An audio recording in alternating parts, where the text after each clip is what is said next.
When I was growing up in Wisconsin, there was a brutal primary, the Wisconsin primary in 1960, in which John Kennedy was running for president. And my father, who was a Protestant pastor there, received just unbelievable amounts of hate literature about John Kennedy, saying that John Kennedy was surely going to turn the country over to the Pope as soon as he was elected. And my dad, who was no fan of the Catholic Church, I must say, ended up preaching a sermon denouncing what was going on. And he said, you know, you folks know that I'm not big on Democrats. You know that I'm not big on Roman Catholics. But what's going on right now is absolutely anti-American and, more importantly, anti-Christian.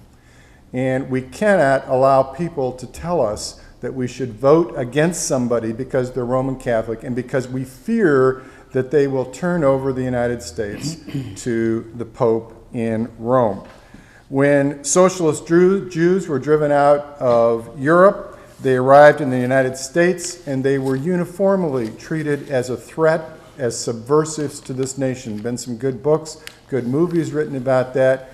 My wife, who's Jewish, as she watches the various statements being made on TV about Muslims, her response is always the same. She goes, this is just what they did to us. And indeed, it is. We put the Japanese Americans in concentration camps prior to, we perceived them to be this great internal threat, this subversive force in the United States, and we put loyal citizens in concentration camps, one of the worst marks in this nation's history. Joe McCarthy famously labeled just about anyone who was on the left as a traitor, ruined lives, ruined careers, ruined families. The civil rights movement in this country, which we now look back on as one of the shining moments of glory in our history, the civil rights movement was monitored by the FBI and by many groups on the right wing as a subversive organization that was a threat to the values and culture of this great nation.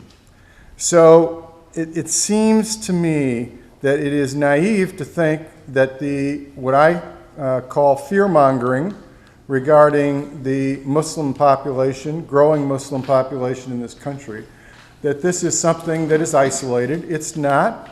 It's something that happens in this country. It happens in other countries as well. We're seeing it happen in Europe and elsewhere. But we have successfully fought it off in this country, and it's one of the reasons that we are a great nation. The greatness of this nation is that we have always found a way to integrate and bring people into our culture. And it is my belief that rather than preaching a message of fear about Muslims, what we ought to be doing is, first of all, those of us who are not Muslims should be educating ourselves about Islam. And we should be then reaching out to our neighbors in an attempt to understand them and ask them questions. So for the last 3 years, we've had a Muslim preach here at Western. That's a very intentional strategy. I used to have rabbis preach here. Now I have people from the Muslim community, because they are the people that we need to hear from in our churches in this country. I'm going to read a quote that one of our speakers, Ms. Weiss, wrote in one of her articles. And the name of the article is Lying to the Infidels. And it regarded Keith Ellison, who was a member of Congress, and you'll remember that Representative Ellison wanted to, and I think did, take his oath of office using a Quran that he placed his hand on instead of a Bible. And this is the statement from that article. The Quran, by contrast, teaches that it's okay to lie to infidels if it furthers the cause of Islam. That nation states have no legitimacy, that the only legitimate nation is the nation of Islam, which has no territorial boundaries, and those who do not submit to the will of Allah should be condemned in a life of dhimmitude, second-class citizenry. Now, it is exactly that kind of fear-mongering that is creating huge problems. We can go through the Jewish scriptures, through the Christian scriptures, through the Hindu scriptures, and pull out passages that would reflect in a similar way to what this passage has been pulled out of the Quran and used in the way that it's used. So, for example, in the Hebrew scriptures, it says that a disobedient child should be stoned to death by his parents. Do any of us think the Jews would do that today? Of course not. And to suggest that a member of Congress is lying to the American public as he places his hand on the Quran, that kind of fear-mongering has to be challenged. And it's one of the reasons that I wanted this to be held here today, and it's one of the reasons that I wanted to be on the panel. We simply have to call this for what it is. So people say to me, well, what about the folks who are Muslims, who are after the United States? Because clearly there are some. First of all, my response would be, what about everybody else who's not Muslim, who's after the United States? There's a lot of folks in a lot of different religions, and they're very organized and they're very powerful. We have ways of defending ourselves, and we always have. The kind of the classic example of this is what happens when we go through airport security.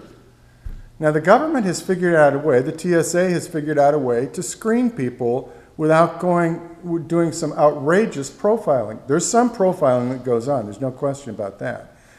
But it's not kind of egregious profiling and the kind of stuff that we're seeing in terms of these broad statements by people like Representative King.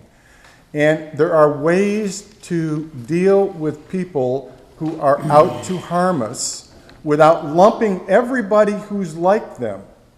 So, you know, I'm old enough to remember the Black Panthers. And I can remember when people tried to scare white people into thinking that all African Americans were as antagonistic towards the white population as Black Panthers were, by their own rhetoric and by their own actions. The white population didn't buy it because it was nonsense. So I think I'm going to stop there simply by saying that operating out of a base of fear warps human behavior. I follow somebody named Jesus who refused to accept the stereotypes of people who were feared in his society, whether those people were lepers, whether those people were poor people, whether they were Samaritans, whether they were Gentiles. He refused to allow his behavior to be dictated by the fears of those who feared the other. The great people in our society, whether they be Rosa Parks, whether it be somebody like Gandhi in India, all of these people refuse to operate out of a base of fear. Dr. King, who was under constant threat of his life, I mean, they were always after him, and he was getting both verbal and written threats on his life, refused to operate out of a base of fear. He operated out of a base of hope and a base of love.